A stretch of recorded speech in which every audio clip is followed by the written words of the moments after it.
I never believed in family curses. That changed last December. I'm Dr. Elias Vargan, a quiet physician in a small New England town. My life was predictable: long hours at the clinic, coffee at the same diner every morning, the occasional snowstorm.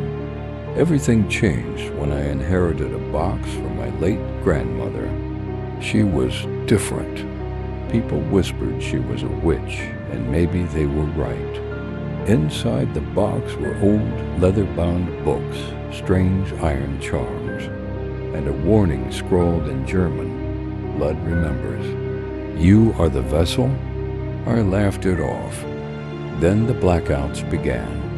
At first, I thought it was stress. I'd wake up exhausted, my hands sore, my shoes muddy. But then I saw the news. 3 violent criminals, all dead within a week. No witnesses, no signs of struggle, just strange hoof-like marks burned into the snow near the scenes.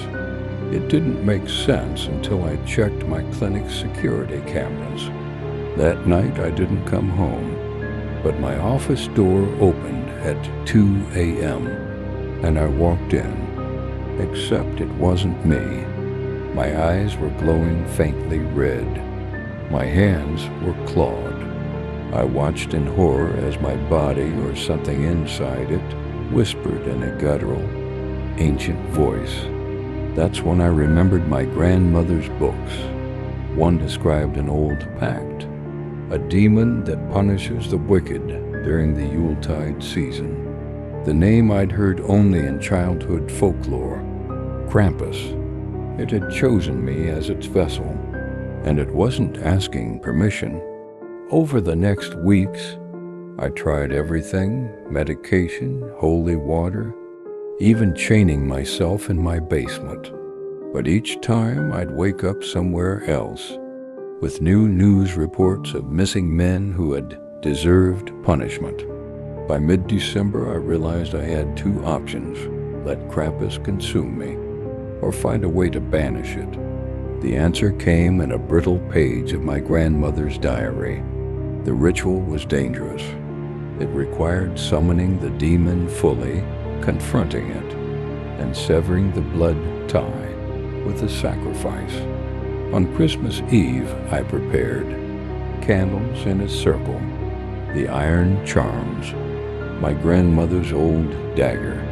At midnight, the air turned cold, and the smell of sulfur filled the room. My reflection in the mirror twisted, horns sprouting, teeth sharpening. Krampus spoke through me. "You are mine, Elias. The wicked will fall." "I am not your vessel," I said. Pain seared my chest as the room darkened. Shadows wrapped around me like chains. I could see its true form now, towering with burning eyes and fur like midnight. The ritual words burned on my tongue. I drove the dagger into the circle, cutting the bond. A roar shook the house. My vision went white. When I woke, the air was still. The smell of smoke lingered. The dagger lay beside me, blackened. My body was weak, my pulse faint. I knew I wouldn't survive the night, but the weight in my soul was gone.